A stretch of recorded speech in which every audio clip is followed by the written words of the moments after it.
Для автошкол страны с Нового года наступают тяжелые времена, результатом которых может стать их закрытие. С 1 января 2015 года вступает в силу закон, требующий от организаций, обучающих вождению, привести свою материальную, техническую и подготовительную базу в более высоким стандартам.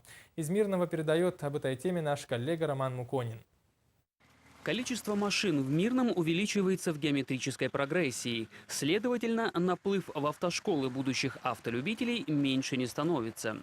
Стремясь удовлетворить спрос, специализированные учебные заведения Мирного с завидной регулярностью штампуют новых водителей, от которых уже в ГИБДД берутся за голову. В текущем году в ГИБДД обратилось на сдачу экзаменов 1698 человек. Из них всего 388 сдали экзамены с первого раза. То есть качество довольно-таки низкое.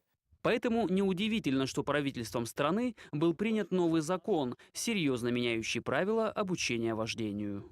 Требования ужесточились. Каждая автошкола должна иметь площадку не менее 24 соток. То есть очень большие требования по техническому оснащению. Теперь все автошколы Мирного, за исключением МРТК, должны к 1 января пройти аттестацию в ГИБДД. Сотрудники госавтоинспекции будут проверять всю материально-техническую базу и в первую очередь наличие собственного, отвечающего новым стандартам полигона. В учебных заведениях уже серьезно напряглись, чего не скажешь о Мирнинском региональном техническом колледже. Здесь собрали первых желающих для обучения вождению, и таковых оказалось более 60 человек. Мы на сегодня являемся единственным учебным заведением на территории Мирнинского района, который имеет официальное разрешение на подготовку водителей.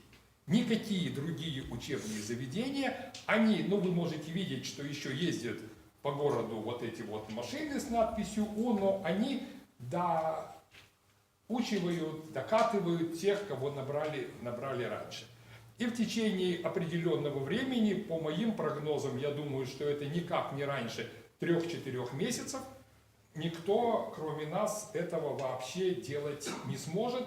А потом вполне возможно, что из 4 автошкол, которые есть у нас на территории города Мирного только, но выживут не все.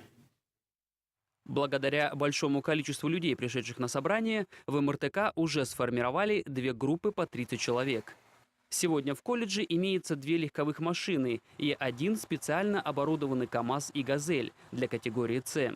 Все занятия будут проходить на новом автодроме, где установлены все необходимые знаки и светофоры.